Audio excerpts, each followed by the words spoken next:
All right, we'll get started. Welcome to the 2019-20 boundary cycle of the Advisory Boundary Committee. I'm Jason Link, Manager, School Enrollment and Demographics. How about before we start, if we want to go around the table, don't talk so close to this thing. Mark will get mad. If we want to go around the table and do some introductions, your name. I think Frank said he wanted to start. Frank, volunteering for him. Frank is Yeah, just met him, and already he's started. Already, yeah. So, yeah, if you want to state your name, who appointed you. If you forgot, don't worry. I have who appointed you right here. I have the cheat sheet. I'll bail you out. I'll bail you out. You're so kind. And if you'd like to say a little bit about yourself, optional, but feel free. I'll pass on that last part. My name is Frank Hayden, and I'm appointed by the NAACP. Hi there, my name is Kathy Salvador. I was appointed by Barbara McQuinn for the North area. Good evening, Nellie Titcomb. I'm appointed by Board Chair Shaw, and I reside in the city of Atlantis. Hi, everybody. Andy Thompson. I reside in the city of Boca, Raton, and I was appointed by Frank Barbieri. My name is Angela Santa Cruz. I represent the school district. I work in the Planning and Intergovernmental Relations Department. Shane Searchwell, Director of Transportation. Nancy Gribble, appointed by School Board Member Erica Whitfield. Virginia Ferris, reside in Lake Clark Shores and appointed by the Superintendent. I'm Cynthia Beckton. I was appointed by the Superintendent, right? Correct. That's what happens when you've been through several of them. Yeah. Okay, so I have to double check. And I live in Riviera Beach, and I just have a very important, where's the umbrella, Frank? What's going on here? It's early, Madam Chair. We'll tell you about that in a little bit. Okay. Good evening. My name is Roseanne Brown. I live in Riviera Beach. I'm appointed by Board Member Dr. Deborah Robinson. Good evening. Carla Donaldson, appointed by the ESC Advisory Council, and I live in Wellington. Good evening. I'm Stephen Levin. I also live in Wellington, and I was appointed by cheat sheet. I believe you were appointed by Ms. Andrews. I was Board Member Marcia Andrews. We won't tell her you forgot. Thank you. I just confirmed that is correct. So. Thank you so much. Okay, nice to see everyone again. Nice to see our new members. Welcome. So we'll start with the next item, which is approval of the November 9th, 2017 minutes. Some of you recall this was attempted during the March 15th, 2018 meeting, but due to a lack of quorum, we were unable to approve those minutes. If you recall, that was when we discussed the revision to the policies. So we're supposed to remember a year ago, November 9th. Well, I did attach the minutes to spark the memory, to help you out there, but hopefully you're able to read those over. I can put them up on the screen.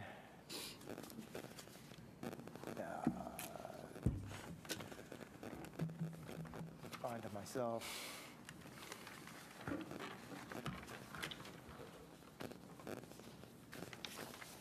So if there was any questions or any recommended changes.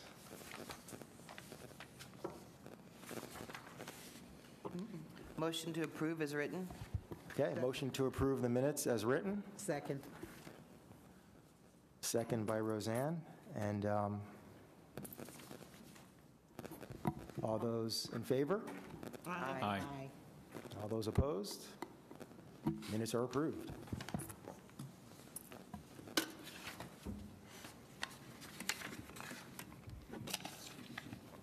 All right, now we'll move to election of the chair. Do I hear a motion? I make a motion to elect Cynthia Beckton as chair. Me too. I second the motion. Third, fourth, I close the nomination. Motion by Nancy Gribble to elect Cynthia Beckton as chair, seconded by Carla Donaldson. We have a motion and a second to elect Cynthia Beckton as chairperson of the Advisory Boundary Committee for the 2019-20 boundary cycle. All in favor? Aye. Aye. And all opposed? And you better not say nothing. Oh, I'm sorry. All opposed, Cynthia? Seeing none, the motion is carried. Congratulations, Madam Chair. Our condolences. Good evening, everyone. It is a very interactive committee. For those of you who may think it's dictatorial, please understand that it is not. And you will see that very, very, very, very shortly.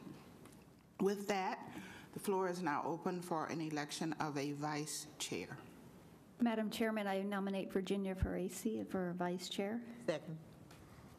There's a nomination of Virginia, seconded by Nancy, seconded by Roseanne. Closed. Any discussion? Okay, having seen that we're in an acquiesce mode tonight, all in favor of that motion, would you say aye? Aye. Oppose? Okay, again, you will see that even though we've moved swiftly on this, it is an interactive committee. With that, Jason, you're on. Okay, and just once again, I just want to remind anyone out there that would like to speak on any of the agenda items today that we have speaker cards at the front table. Please fill out a speaker card, bring them to the front of the table, and we'll be sure to call you up when we reach the public comment portion of the meeting. All right, we will now review the district's official benchmark enrollment report, which is known as the October FTE, which stands for Full-Time Equivalency Enrollment Report. These are the figures that were sent to the state as each school-by-school enrollment, and these are the figures that populated into the enrollment projection to come up with the next 5-year enrollment projection, the 1-year projection for the budget, and what we use to assess, verify enrollment for this year, and then move forward with any potential solutions for overcrowded schools for any relief needed.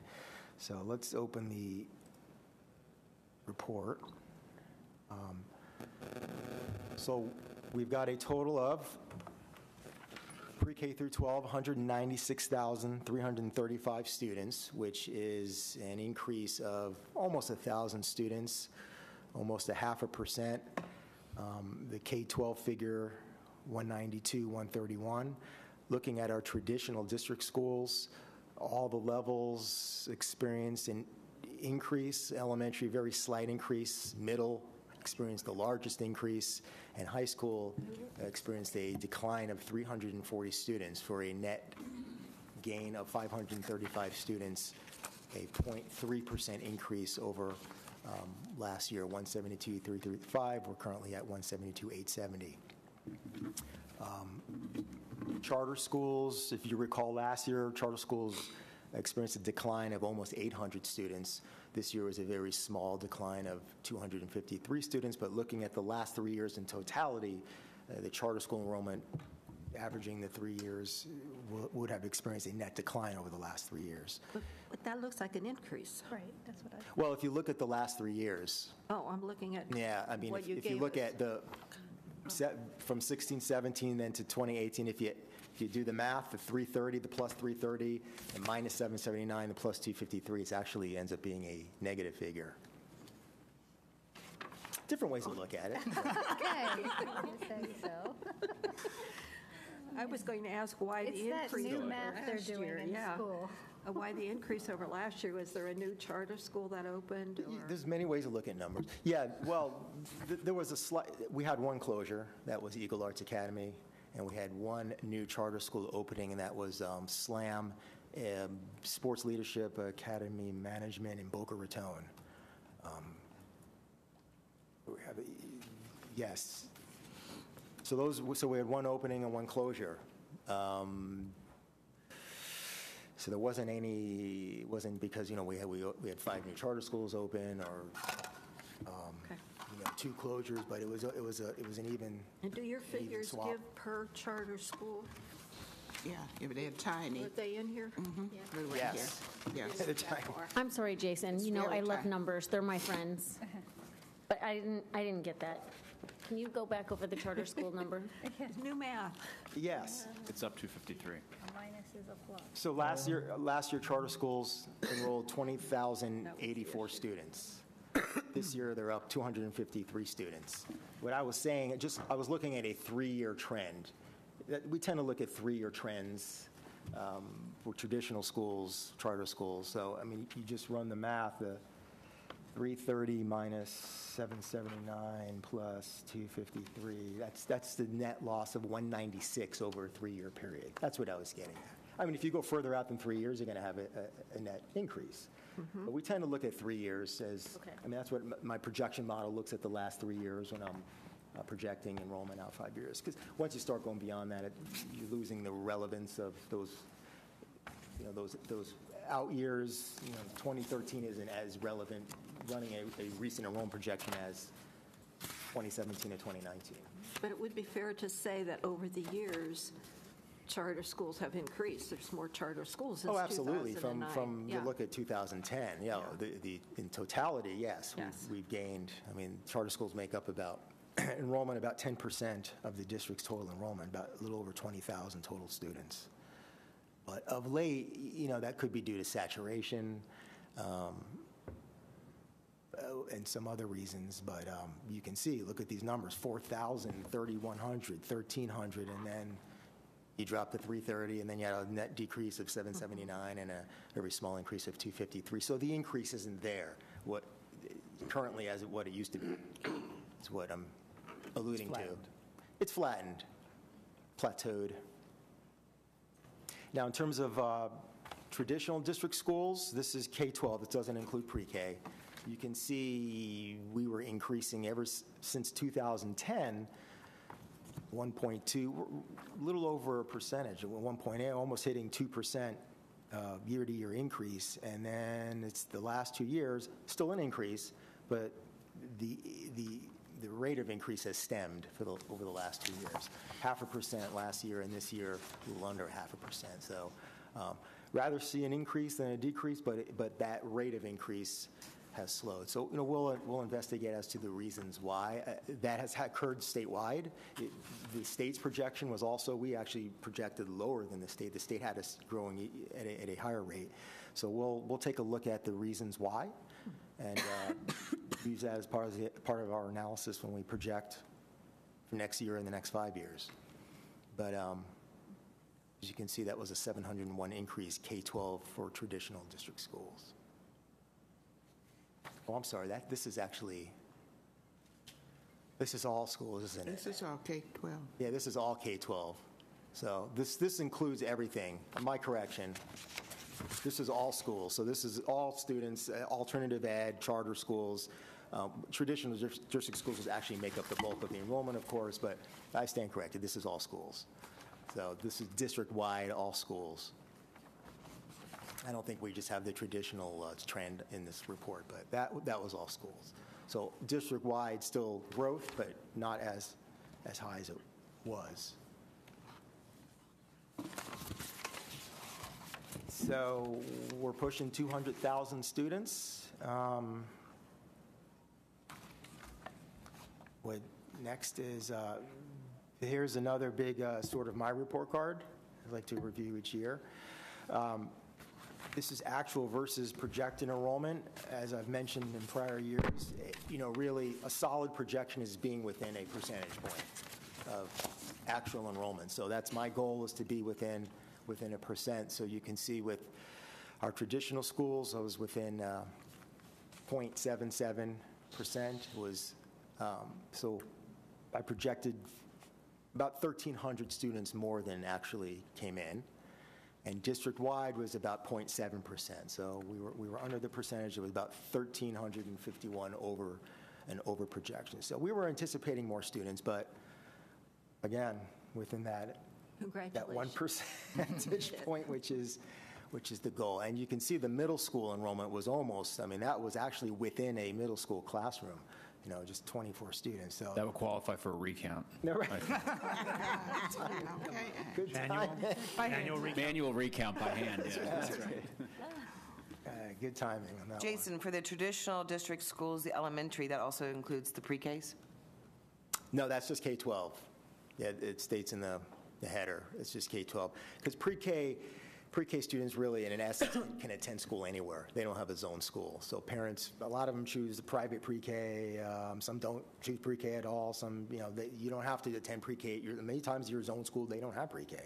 So it's really the K-12. That's really what I project in the 5-year projection, but for the purposes of looking at boundary changes, pre-K, and we can move pre-K programs, so there's more flexibility with pre-K. So this is K-12.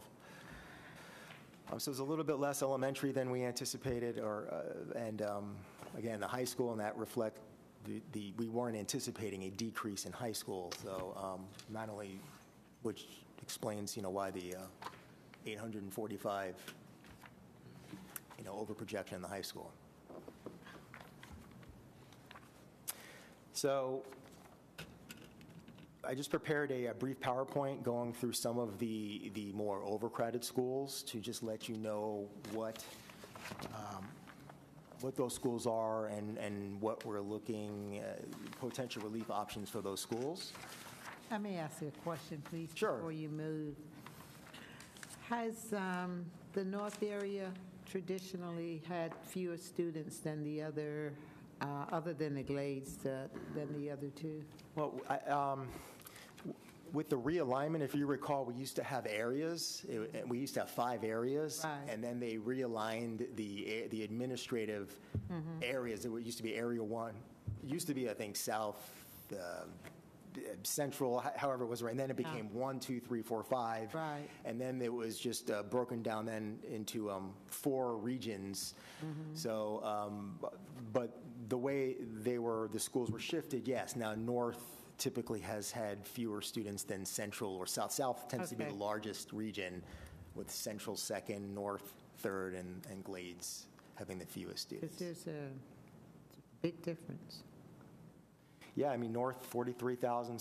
It's almost 20,000 additional students. South. Is that indicative of the trend of northward migration, population density, kids per household? The schools are grouped. I think that's more of an administrative realignment. It's not really a geographic. Our leadership determines what schools are in what region. So they align those schools based on that determination. It typically aligns with geography. I know, for instance, you've got Lake Worth. I know Lake Worth High and Lake Worth Middle are in actually 2 separate regions. One's in Central, one's in South. Yeah. So for whatever that administrative rationale is, that's a leadership decision, how the schools are allocated to each particular region. Well, then just 2 years ago, they actually, after the school year started, they shifted a couple of schools from Central to North. Yeah. To try to balance out a little bit. But Sure. I think they assess that each year. Leadership assesses that each year, and then as is deemed necessary, they'll shift schools to other regions if that's a determination. Yeah, I'm just wondering, does that affect the resources to the schools? No, because resources are based on enrollment, so it's really predicated on enrollment. That doesn't affect the resources. What we send to this information isn't sent to the state. This is just for our own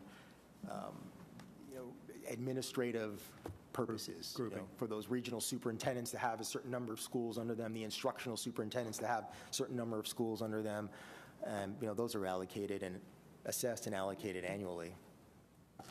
But that wouldn't have an impact on funding. Okay. Is there a trend in where there was a lower number of students than anticipated as to what area? Are they all concentrated, like the 845 high school students that didn't show up? Or is it just spread out all over the place? I think it's spread out. That's still an analysis I'll have to run when I get into the projections to see exactly, I'll start to look at regional trends, county, subsections, subregions of the county, see exactly, if that is the case, if certain areas of the county experience larger declines than other regions, or if it was just spread out. It's just a statewide trend that we're just, overall less. Some schools experience an increase, some decrease. So, but that's something I will definitely analyze when I run through the projection process. I think that's it. Okay, I'll run through the PowerPoint briefly. Before you move on, Jason, we did get a lot of information, and in terms of backup, yes, it's very tiny. So I suggest that y'all get magnifying glasses. I know the numbers are small. If it's printed on 8.5 by 11 paper, I know it's small. Yeah, it's We small. can send you the little magnifying glasses Oh, okay. as an attachment. That's an Hanging from the ID. Okay. I hear you. Yeah, the numbers are small. Well, maybe we can print out that report on ledger paper or something for the meeting so they're easier to read. The numbers are small and the eyes are old. It's easier to read on the PDF on the digital document because you can zoom in, but in front of you, it's small. Yeah, it is. It's small. I hear you. Okay. I have my glasses on, so usually I'll get it in. So you are going to, Okay, so these are some of the more overcrowded schools. If you examine the report, these are some of the schools that overcapacity, and here are some of the relief solutions that we're exploring. So we've got Verde Elementary, currently at 120% fish utilization. That's our most overcrowded, aside from the conservatory school, but that's a unique situation. They're a full choice 6-8 component, and they're not in that. They're not as crowded as what it shows on paper. But Verde is really the most overcrowded elementary school in the district at 120. They do have 4 wooden relocatables that are not included as fish, so they are using those as classrooms. So what are we doing for Verde? They currently have a modernization planned to begin in SY 1920. So there's currently there's a plan in place to move those kids to a temporary site, most likely somewhere around the Don Estridge Middle School campus, while we completely demo and rebuild that school new. So what are we going to do with the school? It's going to become, we anticipate the capacity to be about 1,400, and it's going to be the first K-8 in the Boca Raton area. So that's going to be a K-8, and the dual purpose of that is to help relieve overcrowded Boca Raton Middle. So that we anticipate, it's not definitive, but we anticipate the 6-8 component being 100% choice. So that's where we are with Verde. The modernization's funded, it's in the capital plan, and that's the plan for Verde. go on, Virginia, because I'm just trying to remember whether that was the school where they're buying some extra property in order to make room for that school, or is that a different school? That was Addison I know we Meisner. had it at Cork Yeah. before, but I can't remember. That was Addison Meisner, yeah. Okay. That's another school. They're not in as a crowded situation, but that's another school being modernized. But we were looking at various potential sites for Addison Meisner. We ended up going with the current site, but buying up some additional parcels around the site to be able to expand it at the capacity that we really felt would benefit. So this site has enough to expand to a K-8? Verde is a huge site, yes. It's a huge site, so we can expand it to a K-8. It's a large site. Okay. The challenge right now is moving the students while that construction takes place, and that's what leadership is currently working on. Now that site, that was part of the, and I'll also get into that. As you can see, additional relief anticipated from new elementary school 05C, which some of you may have read. We're still currently awaiting Florida Department of Education approval. We applied for 3 new schools throughout the district. 05C, the city of Boca Raton, was very generous to donate us a piece of land right adjacent to Don Estridge Middle School. The initial hope was to build 05C first, then house the Verde students, then house the Addison students, then set boundaries for the new school. But due to our the delay, the delay process for the approval from DOE, we evidently can't build the school yet because we haven't received approval. So we're looking to do a temporary school site using modular relocatable classrooms. We've done that previously. I think with Everglades, we may have done something like that with H.L. Johnson. I don't recall if this may have been right as I arrived with the district, but we've done that previously. It was at Landings. We may have, yeah, I know we've done it previously. I think it was right before I arrived at the district, but that's the current plan as to where on the Don Estridge site that's currently being worked on. Spare me from looking at the tiny numbers and tell me what the capacity is right now. I mean, how many students are there? It's 120% over, but what is the, 11:13. thank you. Thank you. You So, beat me to it. Jason, with it being 11:13, and with the district waiting from DOE about the 05C school, Right. how did they get to new capacity of 1,400? That's the anticipated new capacity when Verde's, the modernization is complete. So it's going to go from its current fish of 926 to an anticipated capacity, that's another term for capacity, Florida inventory of schoolhouses, to an anticipated capacity of 1,400. It may fluctuate a little bit, but that's to relieve Verde and its K-5 component, and then to accommodate the 6-8 component. So we're going to have a fish that is just over the current capacity, but also add 3 grade levels? 300. That's what it sounds like. Yes. 2. Again, That makes sense.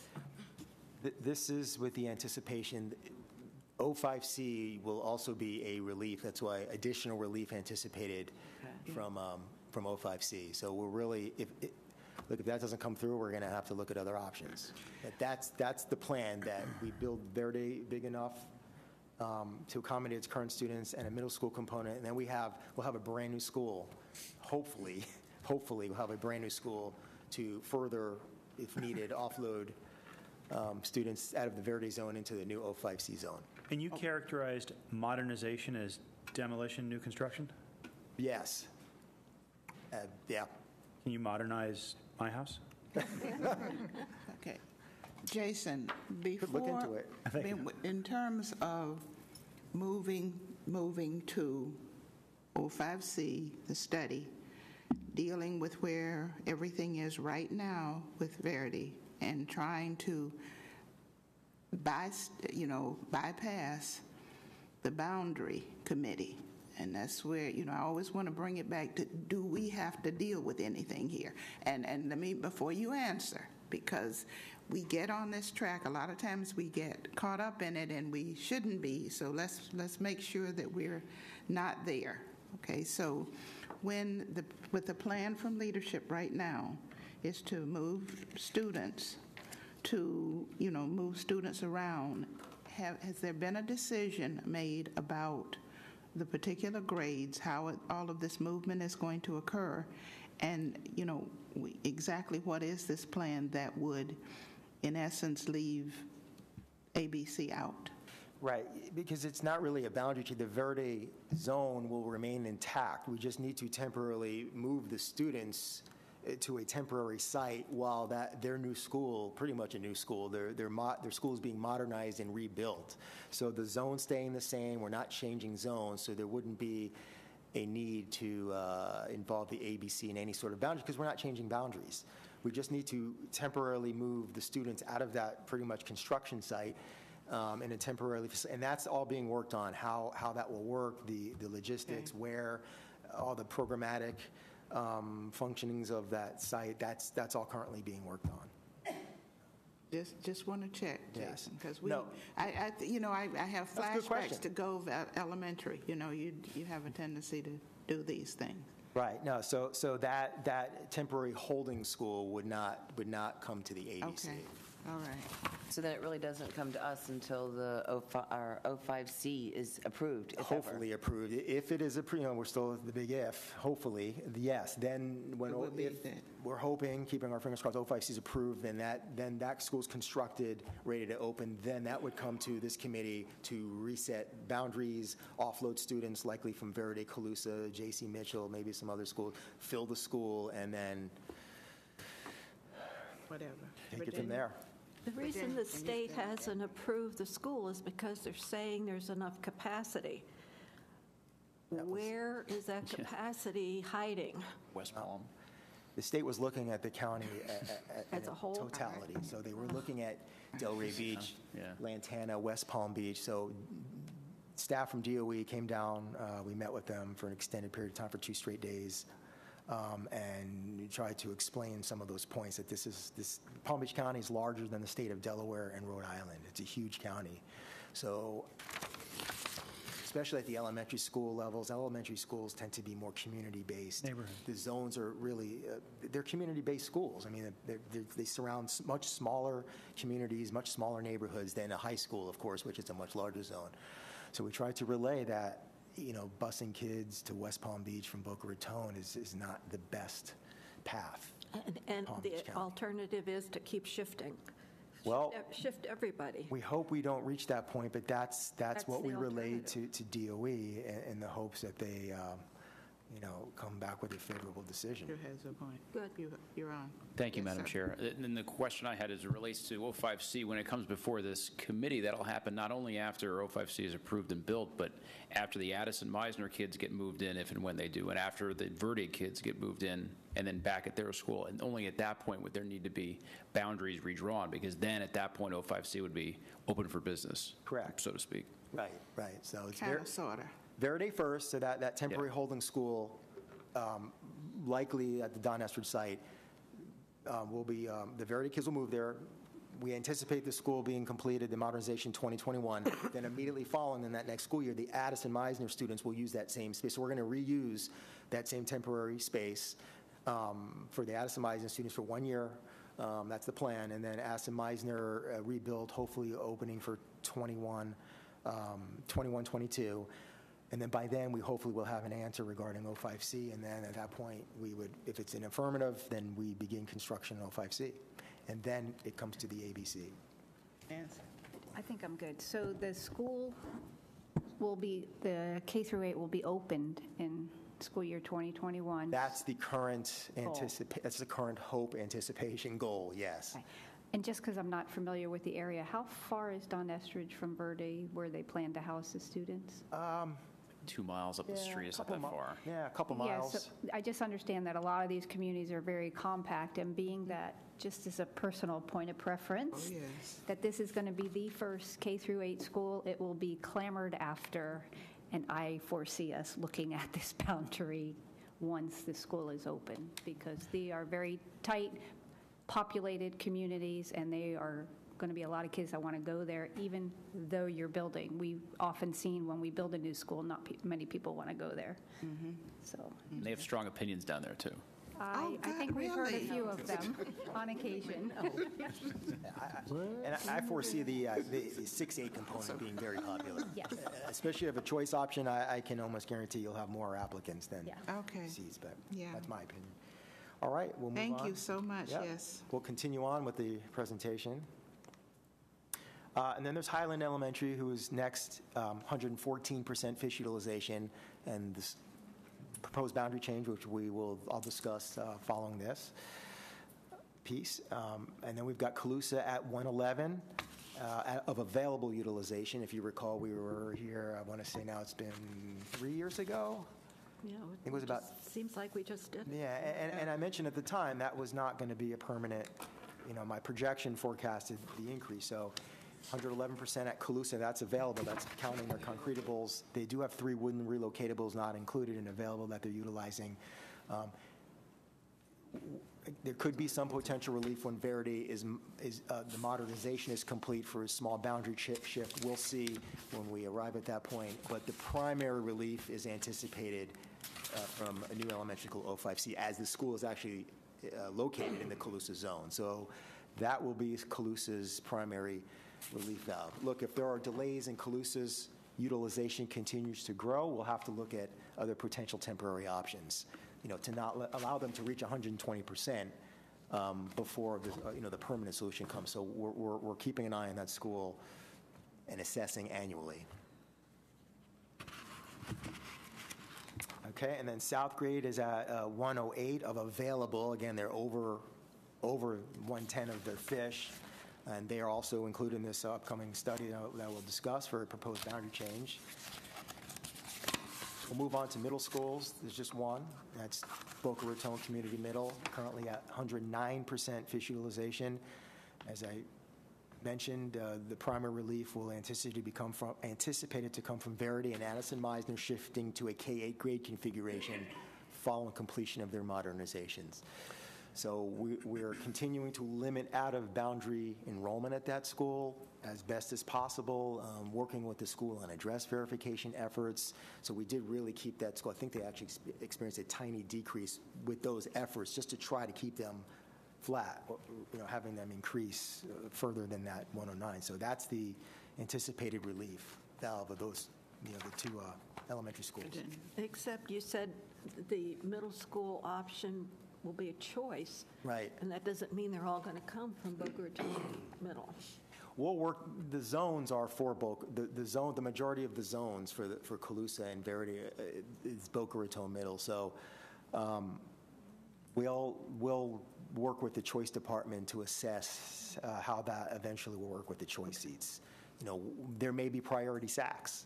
There may be a SAC, if you live in a Boca Raton Middle SAC, we may draw up priority SACs to ensure that we're providing Boca Raton Middle the appropriate relief. So that'll be something in coordination with choice, as it's likely. Again, it's not official, but likely that'll be a choice option.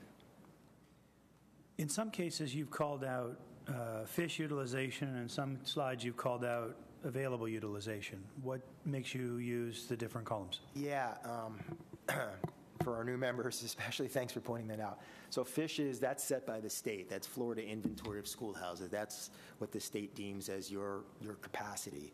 We used to go by fish in the ABC, and during the days of concurrency, concurrency is no longer in existence. So available includes the concretable units.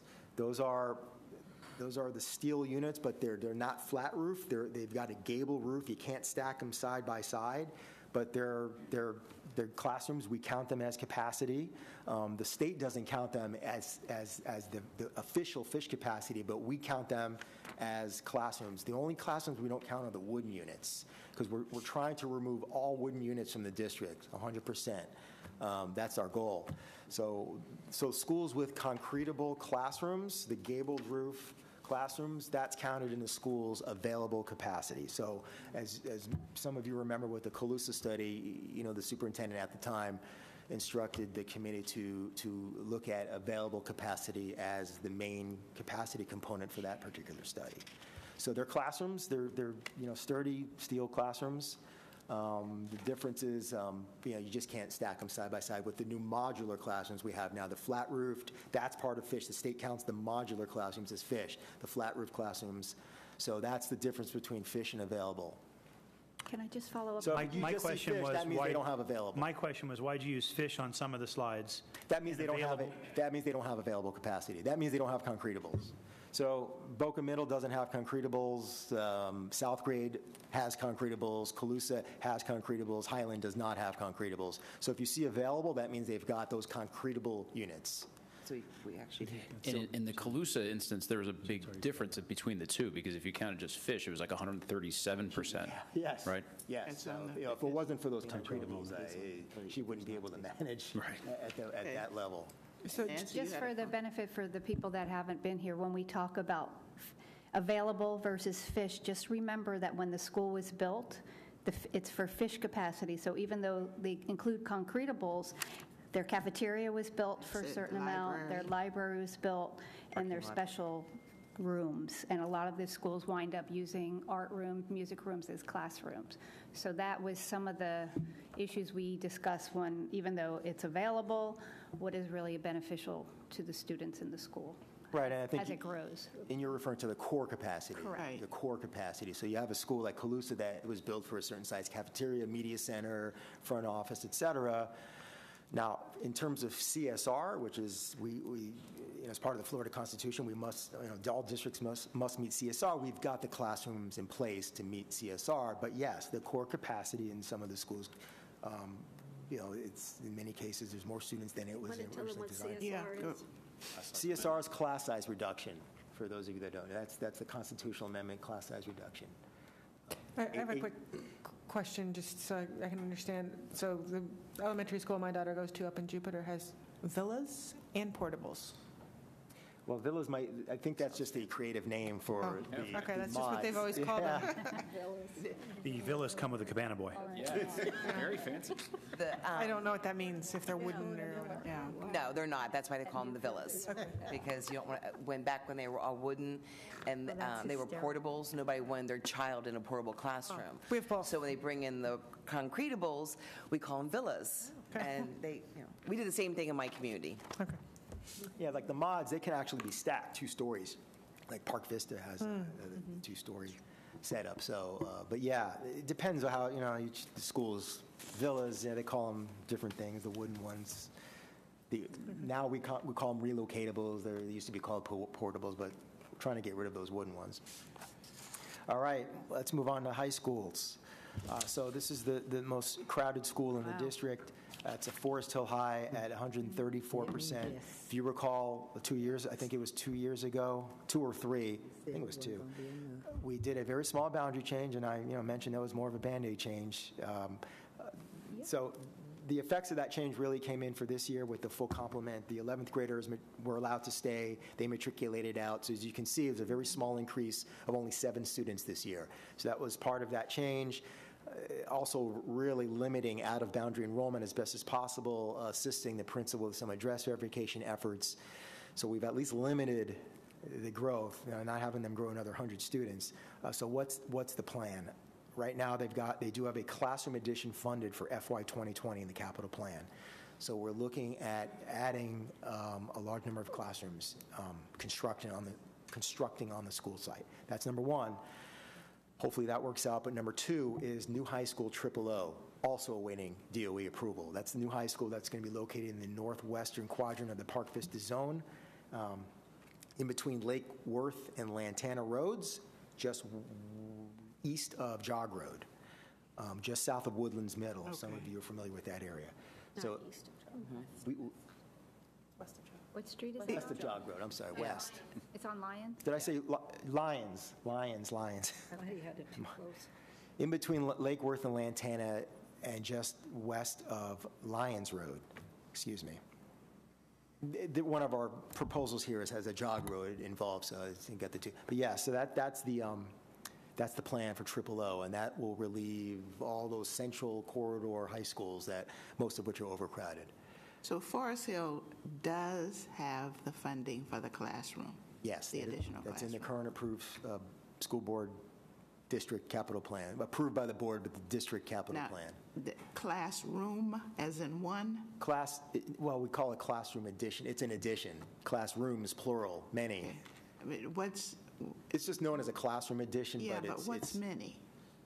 Because, and the reason, and I don't just ask that, the reason I ask that is because of the same thing. We go back to that core, because oftentimes they're increasing and the core capacity is not addressed, and the school is still facing a serious issue because of that.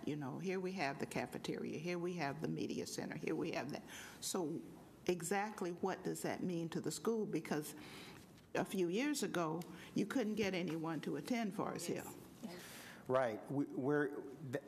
I think it depends on the land we can acquire. Okay.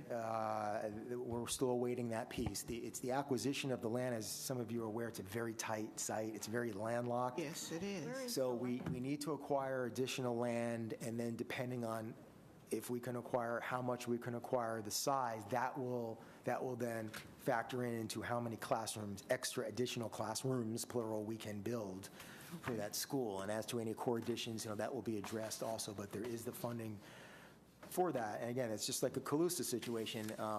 We're keeping an eye on the school annually.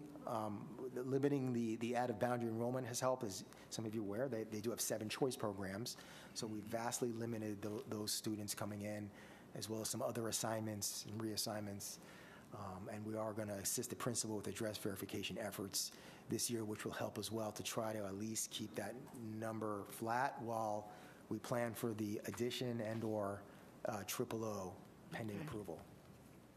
So we have a plan in place. It's just hoping that the plan comes to fruition quickly. Thank you.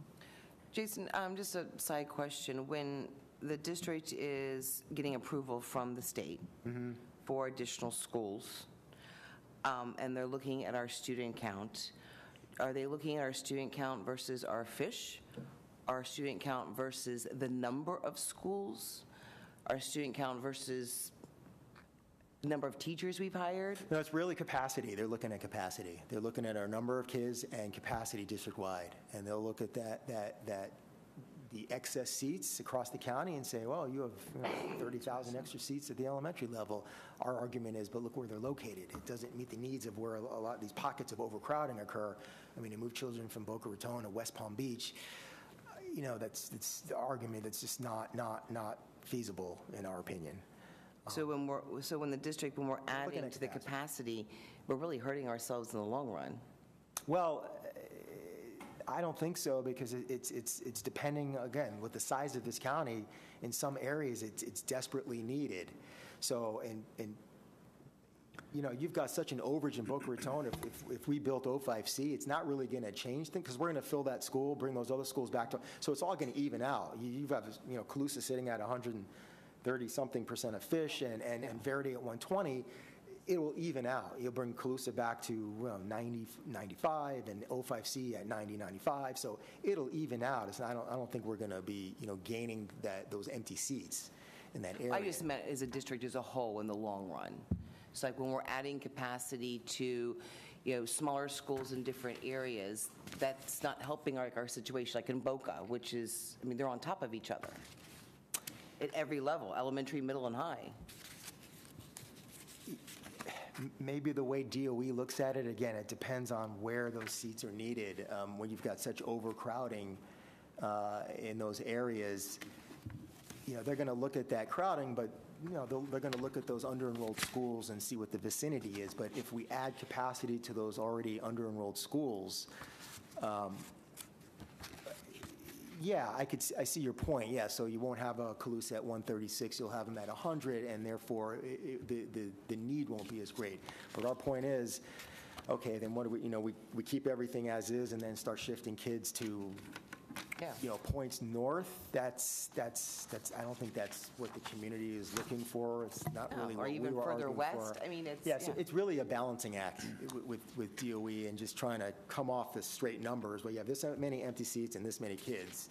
We're really trying to focus in on a regional approach with DOE, a really regional approach throughout this giant county, which is Palm Beach County, that you can't look at all areas of the county and just treat it the same. You've got crowding in some areas, you have some under-enrolled pockets in other areas, but just the distance, that just would be, just on the transportation, the cost, Shane can speak to that, just the busing would be a massive cost as well. Extracurricular activities, parents picking up from aftercare, just the whole. It's not feasible for the child or the family, especially at the elementary level. You got it. Well said. It is a balancing act. Yes, balancing the enrollment and the capacity. Yes, sir. And I think that excludes perhaps the underlying disagreement that the state may have with us, and that's not really you have space elsewhere. It's their preference for a different type of school, a charter school, where the approval may be more readily given, unlike in a public school where they're somehow reluctant to do that because they find an excuse where they can to say no. It's true. Charter schools have much, the leeway is much wider for the charter schools to open. As long as they meet the criteria spelled out in statute and they go through the process. It's much easier for a charter school. They don't have to play you're opening in an area where you've got 10,000 excess seats in a 10 that doesn't apply. So there's a point. It's a valid point. All right, Boca Raton Community High. This is a school that we were looking at a potential boundary change for this coming year. What we decided to do in consultation with the principal, the regional office, was really, and over the years, the many years of hearing false addresses at the school, improper enrollment that occurred at the school. So we figured we were just going to take a very laser-focused effort on address verification, just focus our resources, our efforts a lot of staff power on this school and really try to bring the school down to its more benchmark enrollment. So we started in the spring of 2018 through the summer, really focused address verification effort. The principal ran a full re-registration of all students at the school. We partnered with Boca Raton Middle. They provided addresses where the zone may be in question for rising ninth graders, the current eighth graders, so they communicated the middle school to the high school. So we see firsthand in the results. So it was a net decrease of almost 170 students at Boca Raton High this year. That's the first decrease in enrollment in 15 years. So the projection was much higher, and I'm convinced had we not completed these efforts, this wouldn't have occurred. I can almost guarantee you the numbers would have increased again. So first decrease in 15 years. So fish utilization now is below that of SY 16-17. Last year's utilization was 122. 16-17 was 117. Now they're down to 116. So they were projected to be about 126 this year. So this was, I think this was really the results of these efforts showing these numbers. Because they would have been up again. I think we likely would have been showing right in that upper 125, 26% percentile utilization range. So it's also the lowest ninth grade class in 5 years. I think that's also part of the process as well. I think some parents just decided, I'm not going to attempt it. I'm going to just go to my home school. The re-registration and a lot of the other efforts, I think some parents just decided to do what's right and enroll at their home school. So we decided to continue these efforts for the remainder of this school year into next summer. The principal also believes they're going to find more, perhaps even likely lowering that ninth grade class again. So you're going to have these higher numbers matriculating out. We're going to probably be getting more of that benchmark enrollment now based on these efforts. So we're going to continue. We still have hundreds to go through that were flagged utilizing our vendor that we use for these checks. So we're still going through hundreds.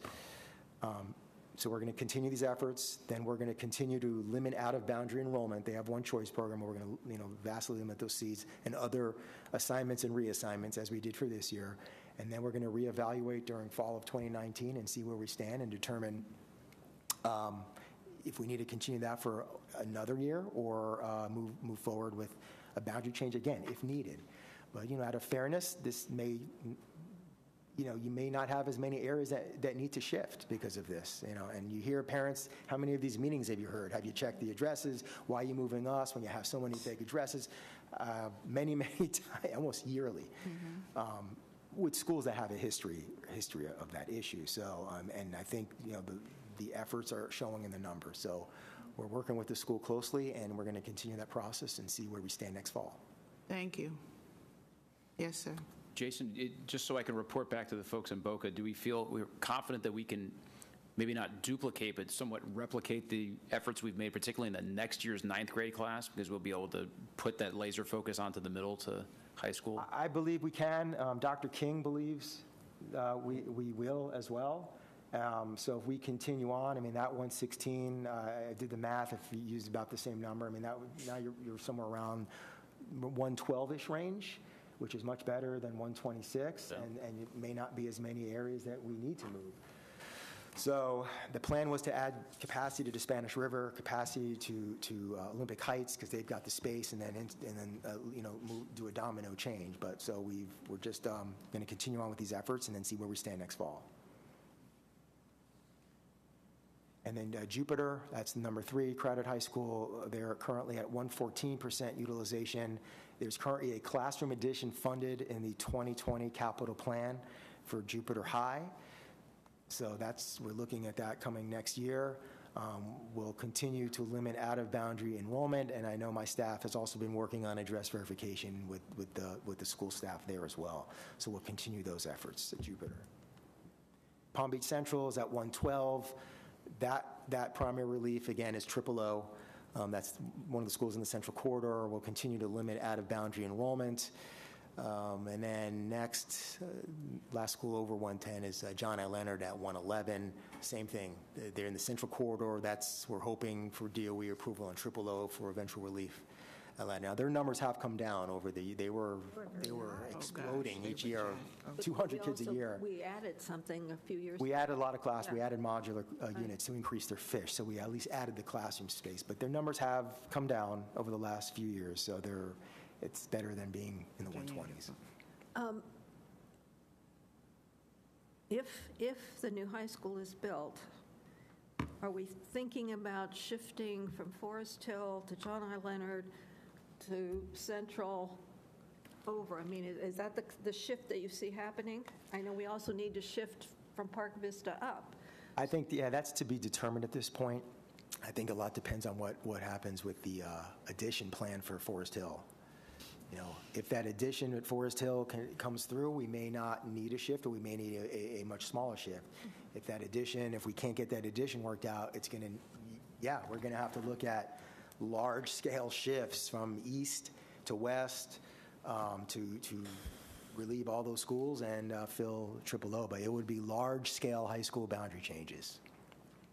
Okay, we'll let you handle that, Jason, alone. That'll be it. Okay. Nancy. What is the proposed capacity for the new high school, if you get approval?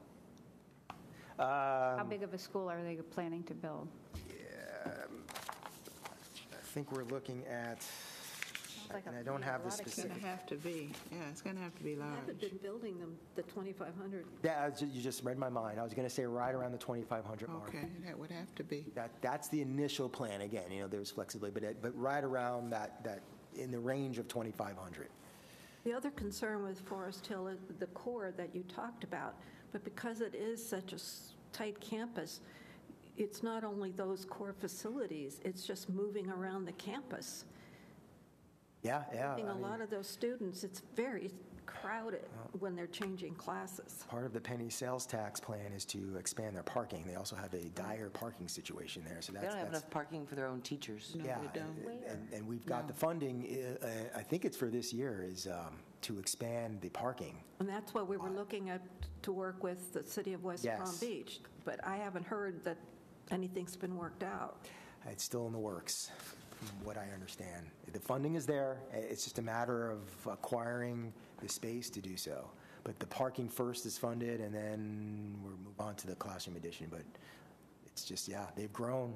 they've outgrown their space. Oh, boy, yeah. Can I ask just a couple quick questions as a new person? Absolutely. I know you look at schools that are overcrowded, but is there a threshold for when you're below a certain number where you start worrying about closing a school? There isn't a threshold.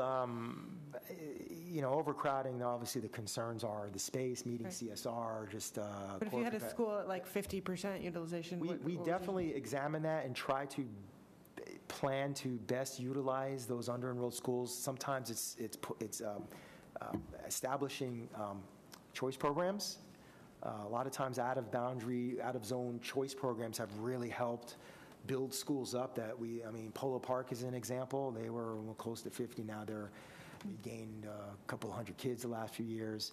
But there isn't any threshold, though. There isn't any threshold. And we try to best utilize our schools. We prefer not to have schools at 50% or less. But, so we'll look at either looking to fill some of those schools in association with a boundary change where we have an overcrowded school adjacent to an under-enrolled school, and we can kind of meet both marks by shifting students to an under-enrolled school. But usually we'll try the choice program route first, adding popular programs that we think parents will enjoy.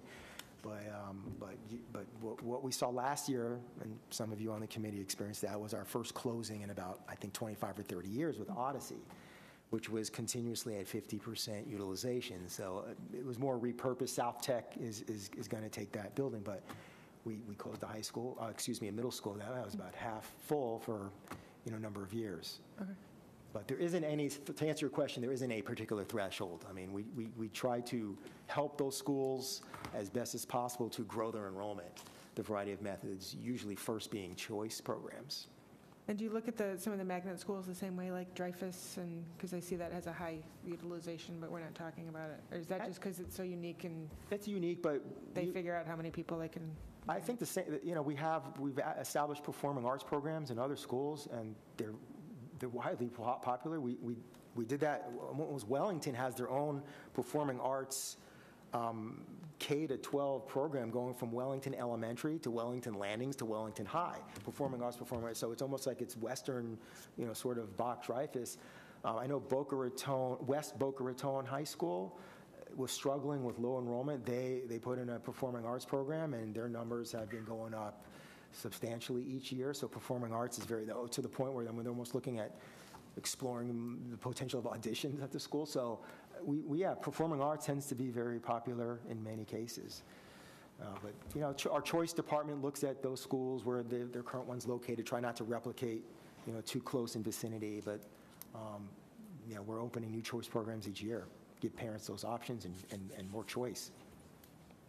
And we have to constantly make it aware that, because sometimes capacity and choice there's an overlap, and the choice is leadership, and we have to make sure that we give that those decision makings to leadership, so that they will own up and make sure that it happens. And they've done it in some schools, and they've done it very well, and it has paid off.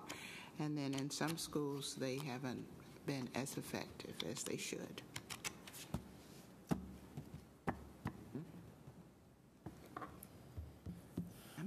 All right.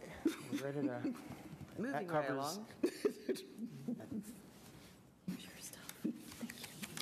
Thank you for your attention during that presentation. All right, we're ready for the next item. That's the Highland and South Grade Elementary relief. As alluded to in the slide, Highland is one of our more overcrowded elementary schools in the district. They've been on a growth trajectory, as has South Grade. So we don't have some of those solutions we had in place for those other schools. So those schools don't have out-of-boundary choice programs, which we can vastly reduce. Highland does have a large pre-K program, but that's a very popular program within the community. So it's deemed to. What is that? Test. Me? No. Somebody's touching the mic. I think it might be. Oh, it might be the Roseanne's paper. Sorry. That's okay. No, I didn't. So, So that's where we are with Highland and South Grade. They're 114%, if you recall, with Calusa. Once we hit that 115 mark, we needed to make a change there. And South Grade is even growing at a quicker clip. So they're 108 of available. They're already over their fish. So they're forecast to move beyond the 110 available mark within the next year or two. So we're bringing forward a solution. And as I also mentioned, we've got a couple schools that are adjacent to the zone. We've got Barton Elementary that's about 60% utilized, so it's an under-enrolled elementary school. So there's the opportunity to better utilize the space at Barton Elementary. And then we have Palm Springs Elementary, which is about 84% utilized. So this study attempts to balance enrollment at all of those schools, better utilize the space, and in turn relieving Highland and South Grade. So I'll pull up the study.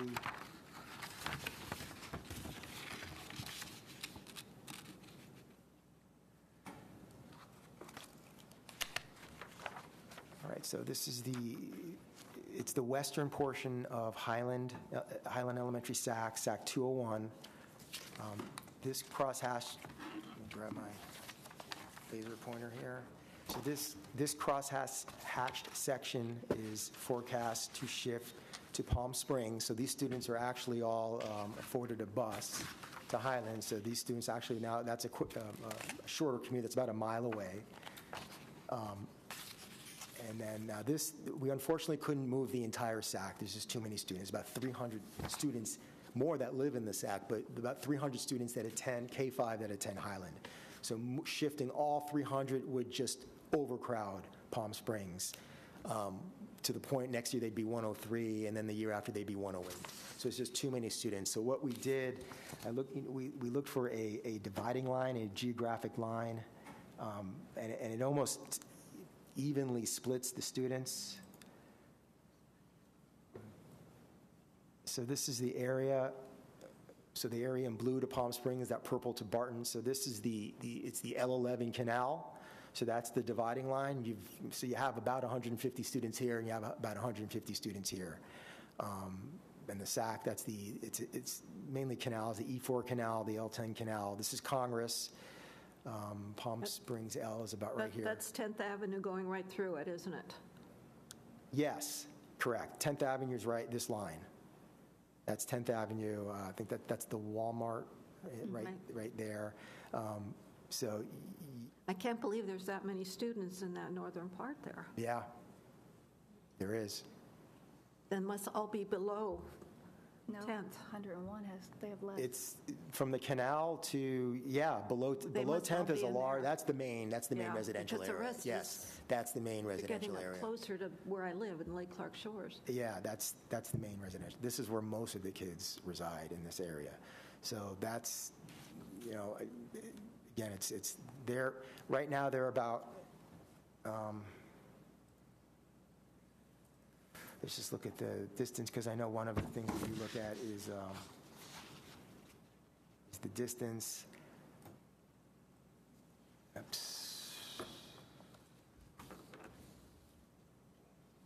I think it was a little closer. Yeah, so here's 201, that's the portion to Palm Springs. Right now, it's a 1.8, and again, I took the measurements from the center of the affected area, so I just picked up an address, center point, and took the measurement, so give or take. So it's about 1.8 miles right now from that area to Highland, and it would be about 0.8 of a mile less to Palm Springs, about a mile. And then the area proposed to move to Barton is 2.3 miles currently to Highland, so it adds less than a mile Still drive to pretty far, Barton. It's though. 0.7. So they're afforded a bus. They would still have the bus. It just adds less than a mile to Barton. Again, I really wished we could have moved all those kids, but unfortunately, it would just overcrowd Palm Springs immediately. And they wouldn't be able to take this. So we would pretty much put Palm Springs in 2 years in the same situation that South Grade's in right now, moving all of those students. So this is already a bus zone, correct? Yes. And Mr. Searchwell can attest. Yes, it is. We transport those students now. The entire zone? Yeah, the entire zone, we transport them. And then we're looking to do this in coordination. So the South Grade piece in purple, that's SAC 214, and there's Barton in the green color. So there's South Grade and Barton. So SAC 214, and I'll pull up that aerial.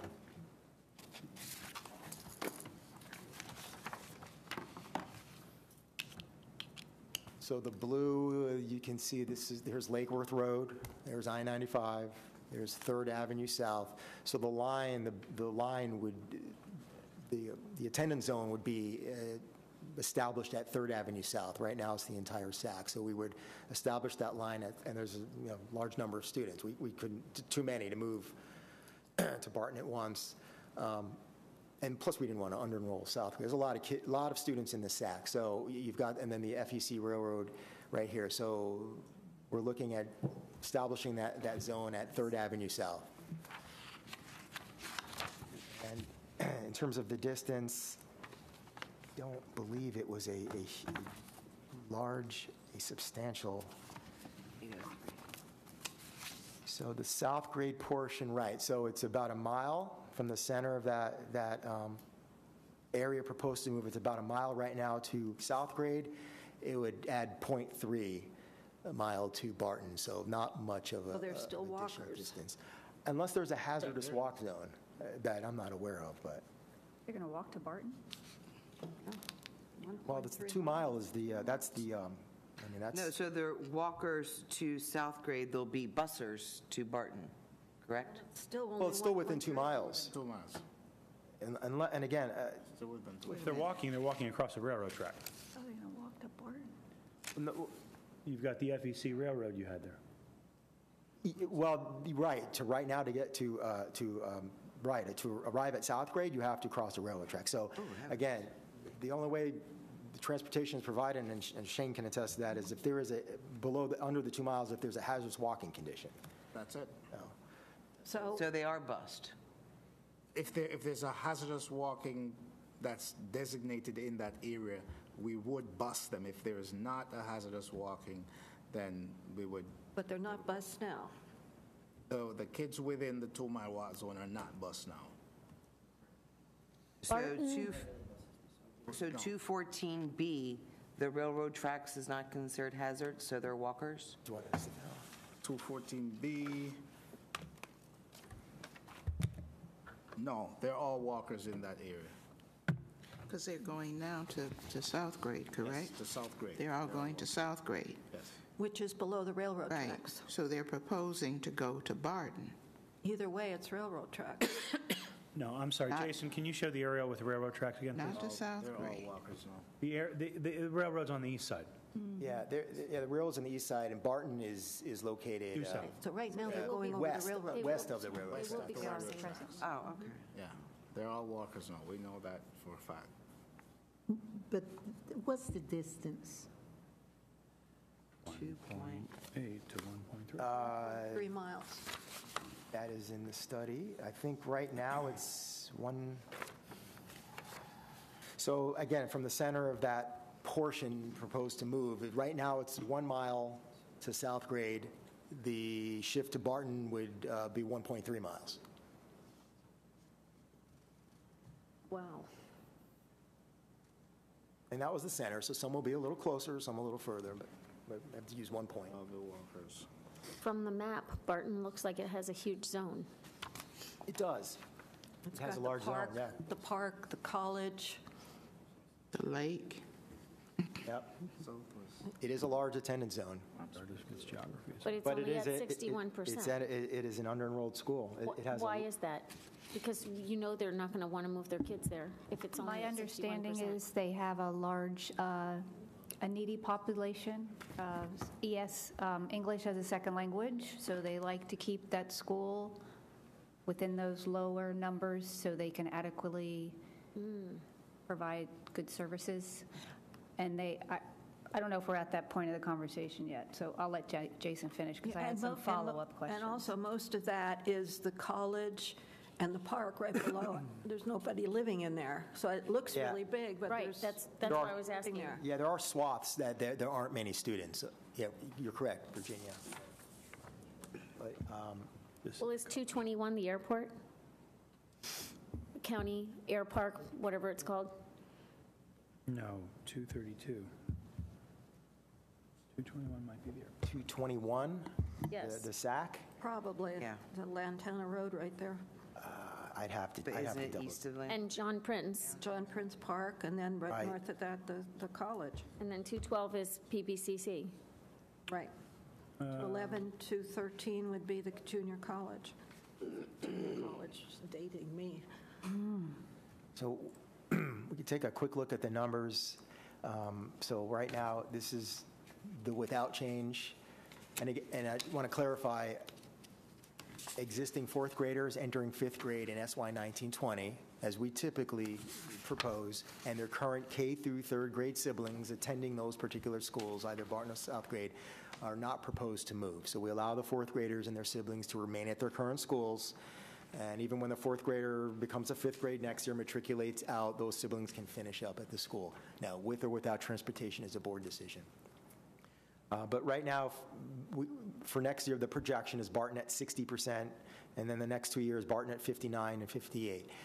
Highland is projected at 115, 117, 119%. Palm Springs projected at 82, 81, 81, and South Grade, again, using their available capacity, counting those concretables, 109, 113, 117. South Grade came in about 50 students over projection this year. So that was a surprise. That's really why we're here. They've been growing, but they grew more than they anticipated.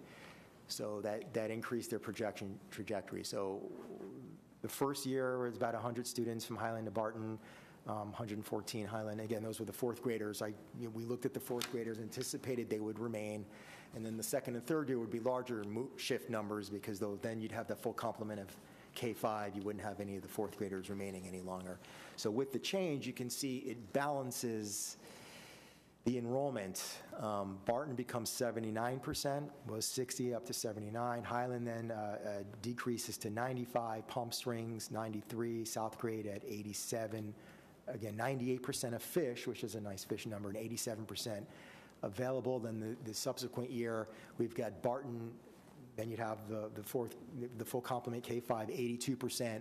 Highland projected at 92, because you'd have more of those fourth graders out, shifting to the new school. Palm Springs at 94, South Grade at 99% of fish, 88% of available. And then the third year, Barton at 83, Highland at 93, Palm Springs at 94, and South Grade at 102 of fish and 90% of available. So you see they're much more balanced in that area. So it's a more balanced utilization. We better utilize Barton. We relieve South Grade, add some enrollment to Palm Springs.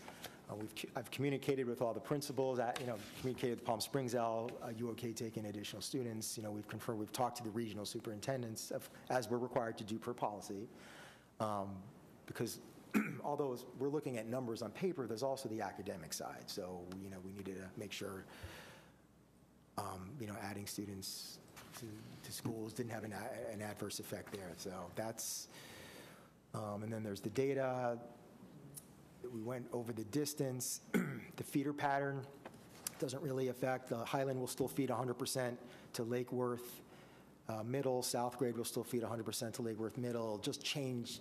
Barton was already split. It will just change. There'll be more students feeding from Barton to Lake Worth Middle than currently is. And then for Palm Springs, you'll actually have it'll actually flip the numbers. You'll have more students feeding to Lake Worth Middle than L.C. Swain. And currently, it's more to L.C. Swain by about 10%. And they all have a capacity, the middle schools. Lake Worth does, and L.C. Swain's in the 90. I mean, it wouldn't affect the middle school. I mean, it's not impacting those students. Yes, this doesn't affect the middle zone. It's just the feeder pattern. Right, it's not affecting it'll feed more students. Just from that area, just from Palm Springs, right? We're not moving any more students. Right, I understand that. I just wondered if the middle school had. It's just it's just those students. There's just be more living in the Palm Springs zones that will be zoned to Lake Worth than L.C. Swain. It's still the same number going. And then here's the numbers residing and attending, and looking at. So 201, you can see, and that's this current year, you've got 409 students living in that SAC in total. That's a huge number. And 292, almost 300, K-5 attend Highland. So that is a very large number of students. Henceforth, we just, to shift 300 students to Palm Springs. As much as what I would have liked to decrease the distance for all the kids, we're just based on capacity, we weren't able to accomplish that, unfortunately, in this situation. And for South Grade, the reason we couldn't shift the whole SAC, as you can see, 214B, look at the numbers, that's their largest SAC. 417 students reside, 372, almost 90% of the students that live there attend South Grade. So we needed to take a portion of that SAC as well. And it made sense to move them down to Barton, because you need to speak more in the mic. As you were indicating, the train tracks is along Dixie. So currently, as it shows, those students do not have to go across the tracks anymore. Right now, they're doing that. But they are now. They're now doing it. Now, it's better they're going south down there, so they won't have that hazard as we consider it to deal with. You have point. Anyway. Are you finished, Jason? Yep, and here's the, and we have the 2-mile walk zones attached as well for each of the schools. This is Barton's 2-mile walk zone. So it does, you can see there's the area, the green is the 2-mile walk zone, so it encompasses the Barton Elementary's 2-mile walk zone. And then we'll look at Palm Springs, Thailand. Okay. There's Palm Springs. So Palm Springs, that area proposed is encompassed in the Palm Springs. That's that purple color. And then No, for the Palm Springs, we might have to do transportation for them because if they're going west, they're crossing Congress. Yes. It's a divided road. We do not want them doing that, so we would be looking at providing transportation. just wouldn't be as far. As far. It's a mile. It's a mile, yeah. But that's something that Before you we call would on that, I consider have a looking quick at. question to clarify this study. Okay, go ahead. Before we get to the public audience, a question to clarify the study. When I was looking to see if there was any way to go north, I looked up at Meadow Park and saw that they're like at 114% capacity, and I wondered if we're making these shifts around, have you thought about what you're going to do about Meadow Park? Yeah, Meadow Park, that's a school, their utilization is really larger than what it is on paper. They have a huge pre-K program. I think it's about 160, 70 pre-K students. A large portion of that are pre-K, or what's the term? Part-time pre-K, excuse me. A lot of part-time pre-K. Middays. So, what's that? Middays, we call it. Middays, yeah. So you don't have all the students there at the same time, all that 100 and... So the 114 capacity is not 114? Yeah, so that's just a case where what's on paper, we're counting the pre-K as their utilization, but what's on paper isn't actually what's, they're up there in realist, she's probably in the upper 90s, because those kids aren't utilizing classrooms during the entire school day, because a lot of them are part-time pre-K. But it doesn't create any capacity to move these students north? No. Okay. And I've talked to the principal. It's just the way. It's more. That's a program capacity. Now, when we've discussed program capacity, that's more of a program capacity calculation, which I wish we had that for each school. But that's just the fact that she has a large number of part-time pre-K that aren't there, so she can utilize those classrooms at different times of the day and week.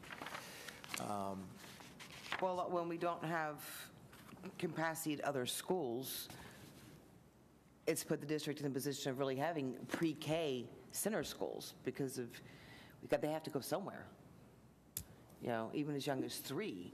So, for example, if you're living over in the Colusa area and my child's going to preschool, you get to bus me across town because there's no space. So it's, when these schools are getting over capacity, it's creating preschool center schools, really. Yeah, and Highland has, I think they've got about somewhere in the neighborhood of 50 pre-K students, and it's a very popular program. Most of the families walk there for that 64. So, that was a part of the discussion. It's a programmatic change with the regional office to move that pre-K, and it was deemed for the benefit of the community and the school that pre-K remain in place. So that's something we explored. Yeah, because of that is a program decision, and with it being a program decision, it remains in another area, another department. Okay, we do have a public comment. We're okay? We're there. In terms of public comment, Omari Hardy. Yes, hi, sorry. Yes, would you, I'm sorry, Jason, where? Where? Empty microphones here. Okay, right over here, please. Thank you. And this is on Highland Elementary. And I'd like to welcome Commissioner Hardy. He's a Lake Worth City Commissioner. So welcome to the meeting. Hello, and I'm also a school district employee. I'm a teacher at Roosevelt Community Middle School. Oh, okay. So I am here in my official capacity as a city commissioner in Lake Worth. Actually, my district is Highlands zone. It encompasses much of the zone that you see, pretty much everything that you see east of I-95, and some of what you see west of I-95. Almost everything west of the E4 canal is outside of municipal Lake Worth. Try telling that to the news. Everything is in Lake Worth that's along the Lake Worth corridor. But this is my district, and it affects the people that I serve and the people that I represent in the neighborhood in which I live. And so Highland came onto my radar because of some housing development in the area. Actually, right next door to Highland, they're building 85 units of workforce housing. And it came onto my radar because there were folks that were concerned that this would exacerbate the situation for Highland, which was already overcrowded. As Jason said, it's at 115% of capacity, and they have no concretables on the site. And so they're very, very concerned with 85 additional families there that things would get worse for Highland. And Highland has worked really hard to improve itself over time. And that's how it got onto my radar. Additionally, the principal, Ms. Villani, and I were at a groundbreaking today, 2 blocks south of Highland, of another 14 units of affordable housing. And so you're going to be looking at almost 100 extra units of housing coming online there within the next probably 12 to 18 months. And it's going to affect the school probably in a negative way if the boundary is not addressed. And so just a few things. As the principals told me, they have about 4 rooms right now that hold 2 classes each. And in these rooms, the classes are separated by basically a column and a curtain. And I've been in this room, and I've also had the benefit of being 8 and 9 and 10. And I can't really imagine what it would be like to be in a room where basically someone's holding class simultaneously on the other side of me. That would obviously affect my learning. It's obviously not in the best interest of the children. And the school is working really hard to do everything that they can, but they certainly need relief. And, the other thing is what is really important to me is there's a connection now. And I'm hoping that this committee can dispel this connection. There's a connection now between housing for people and the quality of our schools, right? And there are people who, when housing gets built in Lake Worth, which we desperately need housing of all types, they're beginning to associate more housing with worse schools, more housing with overcrowded schools. And look, we live in Florida. We're getting 1,000 people a day. I wish I could say that they were moving to Liberty County or DeSoto County or some other county, but they're moving to South Florida. They're moving to the I-4 corridor. They're moving to Duval County. And we need to build housing here so that housing can be affordable for people of every stripe. And I think this is a huge opportunity for you guys to do something positive for the kids at Highland and for the people who live in the city, and to make it a little easier for us to accept what should be positive changes to our city. So I hope that you address this issue. It would do a world of benefit. And I love the fact, Jason, that the kids who are being moved, we obviously don't want kids to be moved in a perfect world, but the kids who are being moved are kids, first of all, they're being moved to a closer school in some cases. And, these are kids who, some of them are already being bused. And if the idea is that, we just bus them in the other direction to a school that's even closer to them, to a school that's demographically similar and that's also in their community, it's, I think, a win-win situation for everyone involved. So thank you. I've used up my time. I appreciate it. Well, Mr. Hardy. Yes, ma'am. I'm going to take a privilege here. You've seen the study. Yes, ma'am. And in your capacity, certainly it's wonderful that you've taken the time to come and speak to us. We do go out to the community. If we approve a study, it's not the final approval of our committee. Oh, yes, ma'am. I have discussed this at length with Jason. We go out. Yes, ma'am. And then we come back. So my question to you is... Yes, ma'am.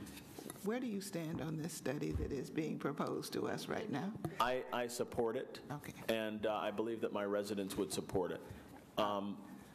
So you'll be at the community input meeting to make those statements? Yes, ma'am. Yes, ma'am. I will be there, and I will bring as many residents as I can that support exactly this. And discussing it with my residents is exactly what I hoped that Mr. Link would propose. It's exactly what we see here, and it's something that I think the city of Lake Worth can get behind and our residents can get behind. Okay. Thank you. Thank you very much. Just checking. And wasn't sure either. My question, too. Thanks for checking. Can I just? Yes, certainly. Starting to sweat there. There were no other public comment cards. I just want to follow up with a couple questions, and I think I heard you say something that may answer them. So you're saying that the SAC 201, because it crosses Congress, they will not be walkers to Palm Springs? Right. Ideally, we don't want to have them crossing a divided roadway Okay. of this type. Because that was, I thought, well, if we're going to make them walkers, that is something we always like to do. And although Jason said a capacity was an issue, a huge issue, is that not what I heard you say? You could not possibly put both those SACs in? No, I actually ran the numbers. 300, I think Yeah, here's the, if we move the entire SAC, so 1920, Palm Springs, instead of the current study showing 93, if we move the whole SAC, they would become 103. Barton would go from 79 to 72. 2021, Palm Springs would go, current studies at 94, they'd go to 108%. It's Palm Springs. Barton would go from 82 to 73. And then SY 21-22, Palm Springs, the current study would have them at 94. And Palm Springs would, moving all, the entire SAC would be at 108%, again, very overcrowded, and Barton would be from 83 to 73. Okay. So that's what it would do. Are they currently walkers to Highland? Yes, some of these students would Okay, be, so then yes. they'll be on a bus. On a bus. Well, no, I think she's asking these, I think these students, I don't think they're currently walking. Do these students currently walk? I think they're offered a bus. All transported. That's what she's Oh, they're asking. also, they'll remain on a bus? Yes. Okay. That's what she's asking. Okay, I got it. And then the other is about Barton. So you're giving that school 276 more students with those two SACs? I think that's in the first, yes. 101, 175 Yes. in the first year.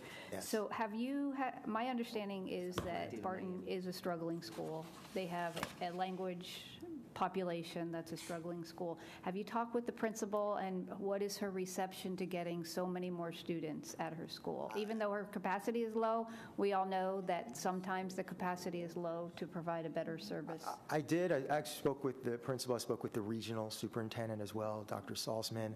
Barton did improve their grade this year, so they are on an improvement track. I know grade isn't one of the criteria, but they did. It's out there. It's public record. I mean, people know school grade. They did improve, but the initial proposal actually had not shifting as many students to Palm Springs was being. I saw that space at Barton was shifting most of that northwestern SAC 201 of Highland to Barton. And then after talking to exactly as you mentioned, I speak to the regional superintendents, the principals to garner their opinions, especially on the academic side, because often what's on paper may not be academically. Right. And it was at the recommendation of those conversations that we don't place that many students at Barton at once, because I think about the third year would have been close to 500 students at Barton. So we ended up shifting more to Palm Springs, conversation with the Palm Springs principal, the instructional superintendent, and that was deemed the better fit for Barton. Okay, I want to just make sure we have nothing to do with it, but that they get the support they need with almost 300 more students. I wouldn't do that without having the conversations with the school leaders and the And my next question is I-95 considered a dangerous hazard? Well, obviously there'll be bus to Barton, correct? From 214? 214B. No, 214B, they are within the walk zone for Barton. Okay, so I-95 is not considered. They're all east of 95, so they're not crossing 95, and they would remain. This will be bust. No, Barton's over there. The name is in the the name's in the wrong place. The name's it's in the green. It's just right now. It's not next to the student point. I'll have a talk with our map maker. Okay, that was it. And just as a follow-up to our wonderful speaker, I appreciate you. We run into this, we build them, and then we got to find schools to send them to. So it's an ongoing issue in all parts of the county as the people continue to arrive. Okay, Virginia. Can you tell me how many students are in 210D? It's that really western part of Barton. 210D. Well, sure, that's in the study. That's where we now provide the number of students. So let's look. Right here, just vanished. There it is. So there's 138 K-5 students residing in that SAC. Wow. And of that, about 67% choose to attend Barton, so 92 attend Barton. Okay, thank you. Yep. I didn't know that, no. Okay. Yes. That's way All right, folks, where are we? too many. I'm looking for a motion. Madam Chair, I would move that we take this study to the community. Thank you. We have a motion. Second. By Frank, seconded by Virginia and Nellie. Okay. To take study SH1 to the community. Any more discussion? Seeing none, all in favor of that motion, would you please raise your hand? Aye. Okay. That is a motion to take this study to the community. And we'll let Mr. Hardy be the first speaker. As a courtesy, of course. Yeah. I'll wear my armor. Madam Chair, Yes. I know this is early, but we have a running rule of our time. Yes. And so are we going to be able to finish this second study within the 25 minutes that we have? I would yield to Jason. Jason, do you anticipate this being lengthy? No, I don't. This one, there aren't any students residing in the area. It's just to consolidate a future development that's currently under construction, that's split. I'll briefly discuss it, but I think we can. Do we have any comment cards on this one? No, so we have no public comment cards either. Behind you. Oh, I'm sorry. That's okay. Well, no, you can. No problem, Fill sir. one out. After his presentation, you'll be taking it. Okay? That's fine. Okay, Jason, you're on. Okay. So what we have here is the ABC has a history of I guess in the last few years of being brought before them as more of a proactive boundary change before any students reside in those particular future developments. So this is a situation, you have a new development that's currently under construction. There are no students there currently, so this wouldn't affect any current students. It would affect future students, likely the first ones anticipated for next school year. It's called Solsera. It's a development just south of Southern Boulevard, and the development is actually intersected by Jog Road. So same development intersected by a major road. We try, and it's listed in policy as one of those secondary criteria not to split developments. So this is a case where we have opportunity to shift the areas into a singular elementary, middle, and high school zones. Now, the middle is the same for both regardless. It's Okie-Healy. So for the high school and elementary school is where the difference was. And, that's coming up big. So here's the site plan that was provided. There's Southern Boulevard and Jog Road. That's what it's about 100 homes. I think a little over 100. A little over 100 homes. So this area, SAC 160A, is currently zoned to Melaleuca, Okie-Healy, John I. Leonard. The western portion is SAC 159, zoned to Pine Jog Elementary, Okie-Healy, and Palm Beach Central. So the thought is to consolidate this entire development so all the kids living in the development will attend one school. So what do we look at? We look at, as required, we look at capacity. Melaleuca Elementary, I think it's in the study, but they're around in the low 70s, 70% utilized, 72% utilized. Pine Jog is in the low 90s. They've actually been a bit higher, but we've reduced their choice seats to reduce their enrollment. They were pushing 100. And John I. Leonard is currently at 111%. Palm Beach Central's at 112%. But there is more. There's currently a large apartment complex being constructed in the central zone, and there's more future development applications especially of the single-family type in the central zone. So the thought process on this, well, we've got more space at Melaleuca, we've got more anticipated space at Leonard, let's shift the entire future development to Melaleuca, and John I. Leonard. Middle school will be the same.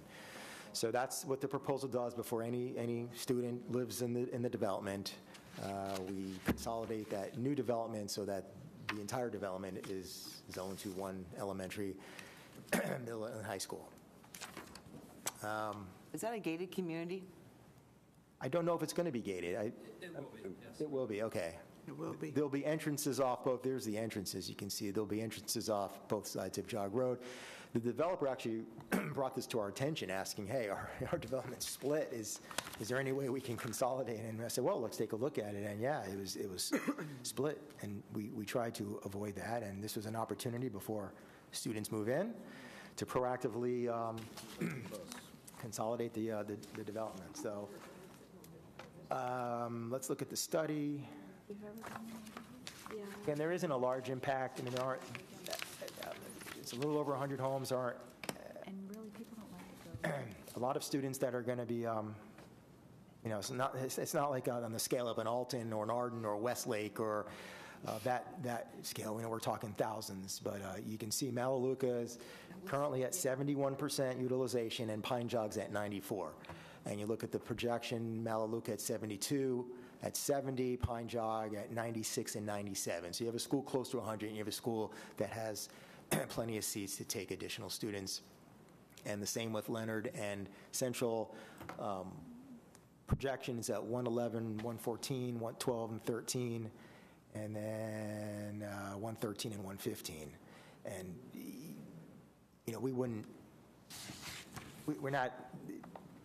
So next, and there would be the same law for the next 3 years, I believe, 113. I mean, it's just a very small number of students as they eventually start to move in and you know, students are generated. So, but we looked at this on a capacity side primarily, and that's why the decision was made. You look at the distances. So is Not much of a difference. Pine Jog. So it's 1.1, so that area, it would be actually 0.1 of a mile less to Melaleuca. And then for the high school, it's 3.8, almost 4, and it would add an additional mile to the high school regardless. You know, there would be afforded transportation regardless. High school zones tend to be larger. That's where we are in terms of distance. And we've got the feeder pattern, also keeps a clean feeder pattern. Melaleuca is 40, well, actually, we're just looking at that select area. So Melaleuca currently feeds 45% to Okie-Healy. It's split between Okie-Healy and Palm Springs. But that particular area would then all shift together to Okie-Healy, and then all together from Okie-Healy to Leonard 100%.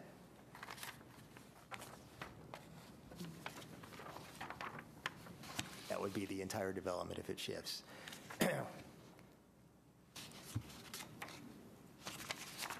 Where you've got Pine Jog currently split between Okie-Healy and Palm Springs, and then split at Leonard and Central.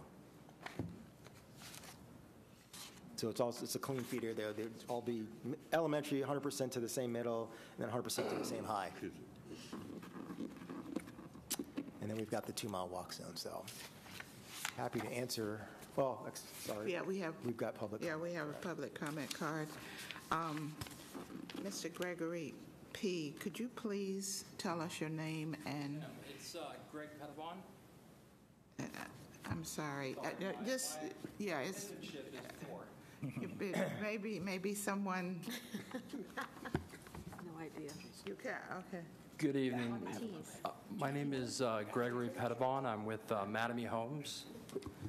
We are the builder-developer for the Solsera project in question. I'd like to take a moment just to let everyone know how much we appreciate the efforts of staff on our behalf with bringing this forward. Also, their dialogue and engagement to date, as well as your time this evening. When we got into the project, we realized it was bifurcated, not only by Jog Road geographically, but it was also bifurcated by schools. So ideally, We'd like to consolidate it. It makes for a better situation in the community, makes for an easier time for our buyers and the end users here. We understand there are tremendous constraints that this board and this district face with school capacity and also with arranging for the educations of our children. We do, again, fully understanding the capacity constraints. I do believe we have a slight disagreement with the high school, and understandably, we do understand that there are some capacity issues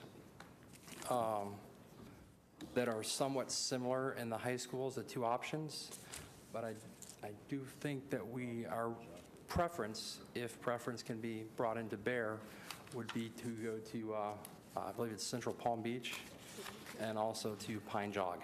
And I know that you guys have to digest this, a lot of different variables to it, but if preference does weigh into the equation, I did want to put that forward.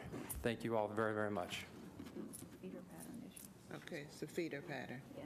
Okay, so there's okay, thank you, sir. So we're dealing with the feeder pattern, Is discussion on that. this community going to be walled? Mr. Petty? Mr. Pettibon, is there going to be a wall around the city, or is it going to be integrated with the current communities? Yes, ma'am. There will be on the south side, it was a settlement stipulation. There will be a chain link fence, but the balance of the community will not be walled.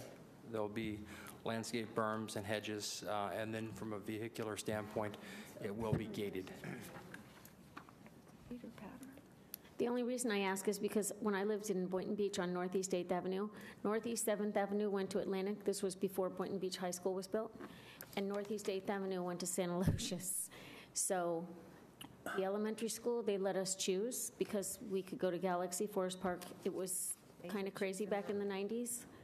And I actually know what it's like to have your neighbor go to one school and you go to a different school when parents do the carpool situation. So that was the only reason that I asked that question, because even though Jog Road splits it down the middle, it does sometimes cause concern for families.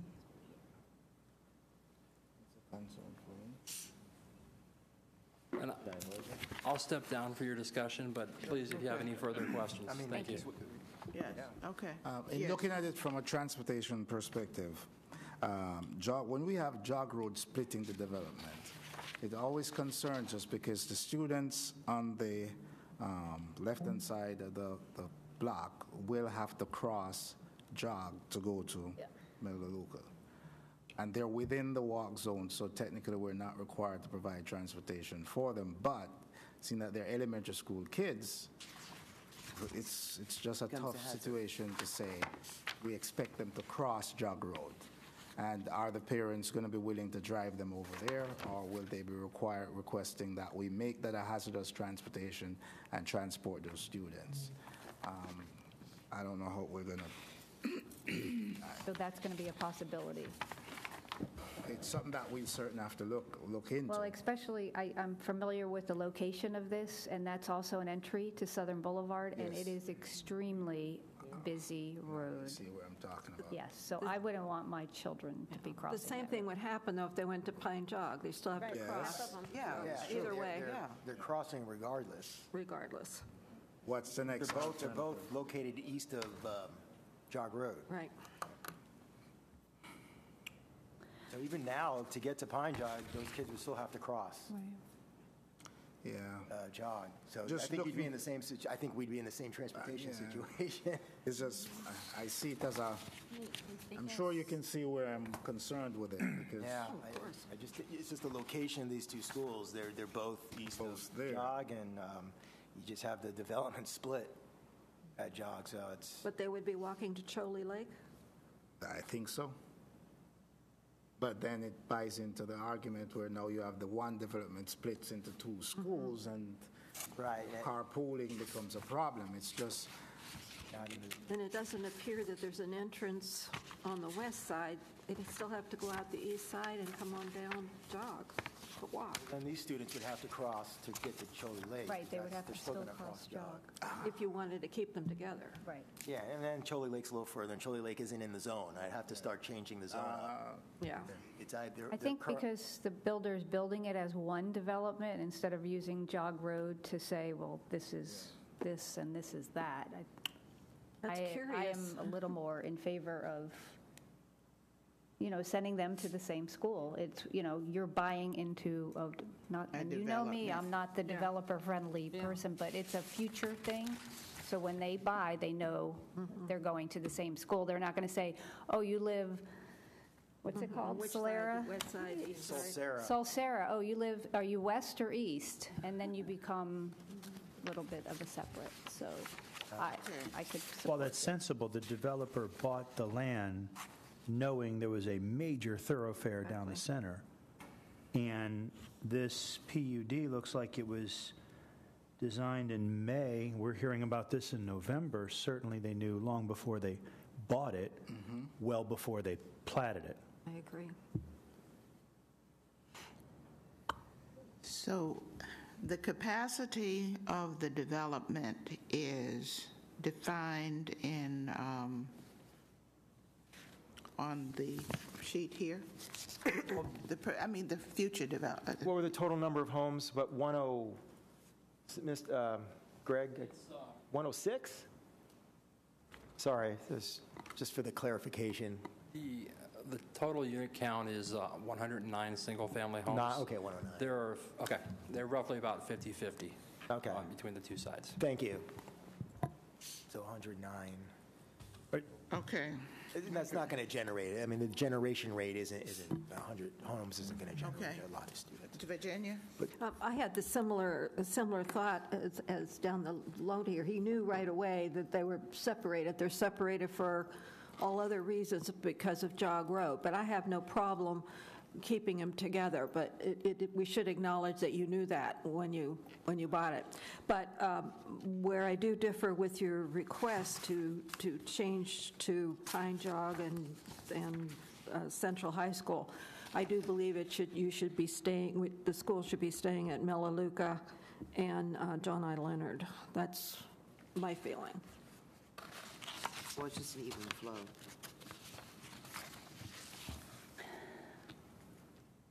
Madam Chair, I make a motion to move the study forward. I know there won't be community input because or do we still go out and, how do we I address? second that. Perhaps we can combine this with the community input meeting What? for the Highland South grade. Okay. Perhaps we can combine the two, if that's sufficient. There isn't anything policy that says we can't. I guess I can listen to the ABC and. That sounds There's like no a good community. idea. That's what I was going to, I'm sorry, Madam Chair. No. It would either be at the Who are we going to present it to? Yeah. Right. The developer's here, I nobody think he is lives the there. community. developer, right? I mean, the developer that's. Well, I don't know that we've ever, we just move it forward To a community. to a community, or we go through the same process as always. Right, it's just If where no we one hold the comes, no community input It's just where we meeting. hold the meeting. Where we hold the meeting. Whatever is in the best, Jason feels is the best interest to hold the meeting, Let's do it the sales. so we can have them simultaneously, he's thinking, with the prior one. I mean, I don't think it would make sense to set up a meeting at Palm Beach Central for No. this, Right. but we could either combine it with the community input meeting for South Grade in Lake Worth, or the other alternative is holding a community input meeting in the boardroom. We have a study. I would offer this as a suggestion to you. If there's no community to advance it to, who do we take it out to? We haven't done this previously, but there is a discussion about how to move this study forward, and the points are so far, and it appears that in another ABC meeting, we need to make a decision. Are we going to do a Pine Jog versus a Melaleuca? There seems to be that type of those types of points. But I think we did take it out because when we discussed, Palm Meadows was one, with Sunset Palms one. Wasn't Westlake Westlake also? was also a future, so we. we nobody didn't in it? combine it with another No, I No. mean, that's up to Jason. He can set the meeting. I'll go by, what the ABC Okay. feels is Yes, sir. the best interest of the. I believe the developer's representative has some. Just one more time, briefly. Madam Chair? Yes, yeah. Before that, I'd like to move that we extend the meeting for an additional 5 minutes. Okay, there's a motion to Second. extend for 5 minutes. Virginia, was that? Second. Virginia, seconds. All in favor, so we're talking about 8:35. All in favor of that, would you please raise your hand? Do Opposed? this for Village Council. All right. Thank you all very much, once again. I live in a world of compromise, and I think we all do. Perhaps hearing the concerns and myself not being a parent yet, a very valid concern was raised respective of elementary school, and that was it being bifurcated by a heavily traveled road. I would put forward that perhaps we keep the elementary distribution as it currently is. We would ask for consolidation for the high school. Again, that's the preference being to, I believe it was Central Palm Beach. I believe they were right at the same. The high right at the schools. same capacities. Yes, sir. Close, yes, more so than the elementary school. So perhaps that's a compromise that elementaries are kept bifurcated from a traffic perspective, safety perspective, and perhaps on the elementary or the high school side, that's a Palm Beach Central option would be preferred. I'm not in favor of that. Well, I didn't completely understand what he, I think he's saying keep the way it would be normally without making He's any trying to changes get it except for For the high the school. elementary. Yeah. so normally it would, okay. well, the kids The, still have to go cross-jog cross-jog. to reach Pine Jog, so we're still going to be in that situation. I have a question about just the overall rationale because, Study. Yeah. Who seconded? other than by name, these seem like really It's two on the separate locations. I mean, they're on very different sides of the road. So what is the problem with just keeping it the way it would be, even though you'd have like an east and a west? I mean, I know it's not your preference for probably sales reasons. You want to be able to say, if you move into our community, this is where you're going, but what's wrong with just keeping it? I mean, that's a big road. It might as well be two separate developments. I don't know that people are going to carpool going from one side to the other necessarily. Therein lies why you have the study that's before you. I just don't hear anybody proposing that be an option. That's the study that has been brought forward to the committee. By So default, exactly that's what you the- see. By default, that's the rule, and Yeah. the study is going to potentially consolidate them, right? That's the idea. I'm talking about not And that consolidating. motion's on the floor, was moved and seconded to take this There's study still the out. motion on the table. Yeah, And we just to take this out. Right, and we were approached by the developer, letting them, we Right. have a new development, it's split. Can you align them into the same zones? It wasn't we didn't get into the conversation of which zones. It was so, okay, we'll check it out based on the criteria in policy, and we'll attempt to do that. And it's a Staff is split. just suggesting that we combine it with the study, the discussion with the study that we're already taking out. But we haven't voted to take this one out. No, No, it's on. we haven't. That's where we are. That's what we're discussing, this study. And it's all right to close debate. Move to close debate. Okay, Seconded. there's a motion to close debate. Second. Okay, all in favor of closing debate on the motion to take this study out? Just to take it out now. That's the only motion now. Didn't say anything else. To take it out. All in favor, would you please raise your hand? To take it out into the community. Take it out to the community. Yeah, we're closing debate. Closing debate, I'm sorry. Sorry. You're closing debate, I apologize. I vote in favor of closing debate. Okay, Yes. Okay. all right. Now that we've closed debate, the motion before you is to take this study out to the community. All in favor of taking this study out to the community? To the community. To the community. I'm sorry, I'm slightly confused. I don't know what that means, since, does that mean that we're We'll going to have go figure that to, out. we're going to go to John I. Leonard We're going to, and Malaluka Elementary? Yeah, the We're study. going to go Well, I understand what a study is. I've certainly- I think Jason said he was gonna- Jason has made a decision, Jason has made a suggestion that we are either going to have to say yay or nay to. But that is a suggestion. It is not an action at this particular time. The action is on taking this study out.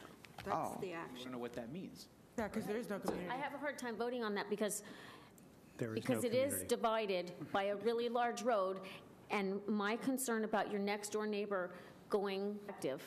Then Madam you're voting Chair? against You're taking voting this no. out. Well, Madam Chair? I'm not voting. That's my question. I'm afraid to vote because I don't understand You what have that to means to vote. take out a You study. have to vote. Either we're taking this one out, or I you're was just saying going no. to say, don't take it out. we made a motion, it was approved to end debate. So, I right. know, I'm And so sorry. it is strictly It is just over. I think the We're question about- up of voting down of the motion. And I understand, it is confusing, And we but can bring back that's where another we are. study after we take it out. Right. So Yes, I understand. Okay. All right, the motion before you is to take this study, M-1, out to the community. All in favor of that motion, please raise your hand.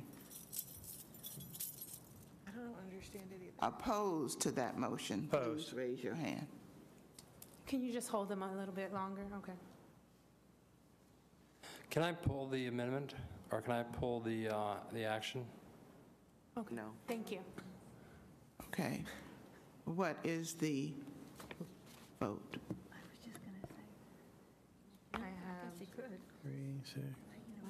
No, it's now up to the district. It's now up to us. We also need to vote on the high school piece, because if it's a boundary change, it's a boundary change to the elementary and the high, so we need to vote on J1 as well. Oh, jeez, now we really don't have time.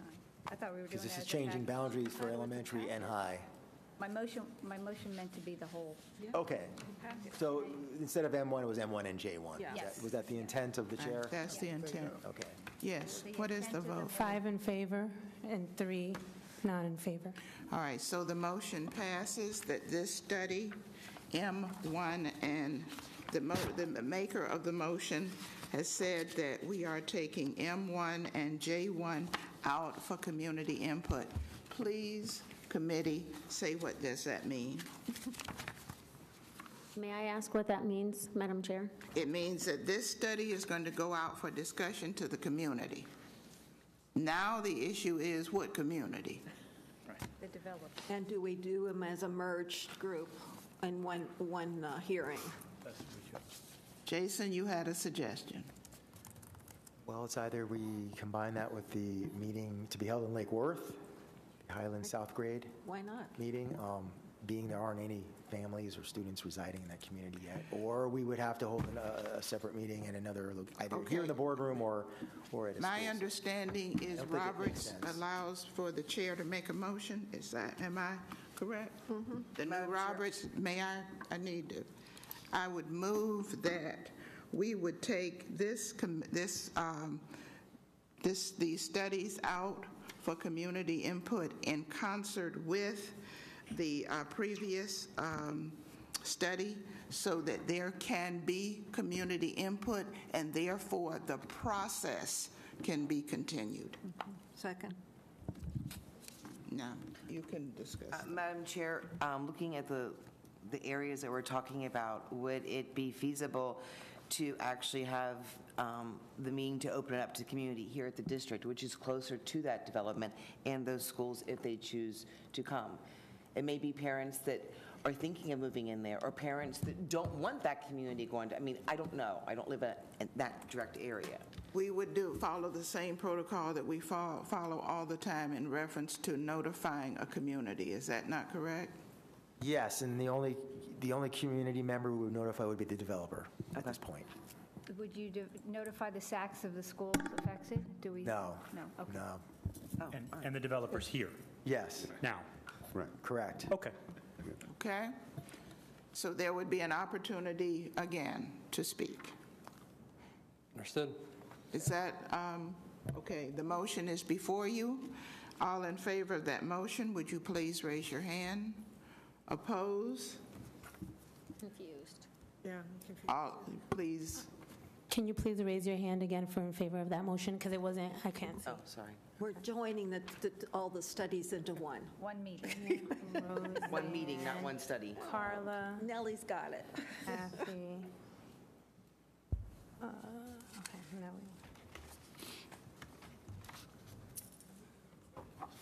Okay. Oppose? Madam Chair, I'll just, Just one. apparently No. 10 minutes wasn't enough time. We have 1 minute left. 1 minute. okay. Other business. We have other business? What how much other business do you have? Just a scheduling Okay, of the the next meeting. motion, please give me the count. There's no public to notify. 6 in favor, 1 opposed.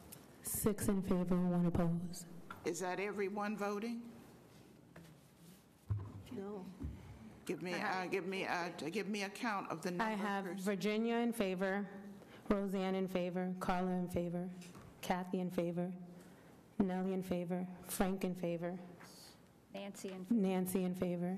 Okay, that's what I'm missing. I'm sorry. 7 and 1. And then, so 7 to 1, and I have Andy. 5, 6. Who's 8? That's got to be more. No, I have.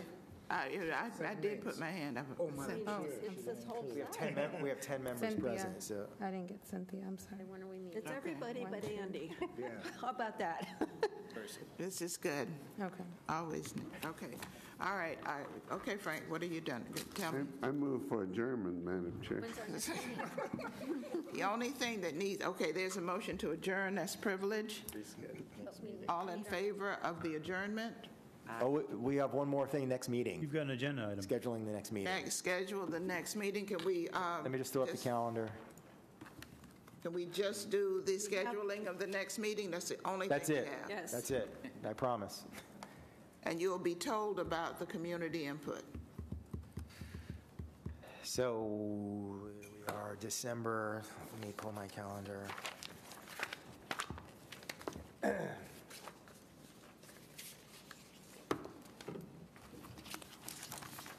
Depends when you can pull this community thing together. What's that? We can't pick a meeting date if we haven't had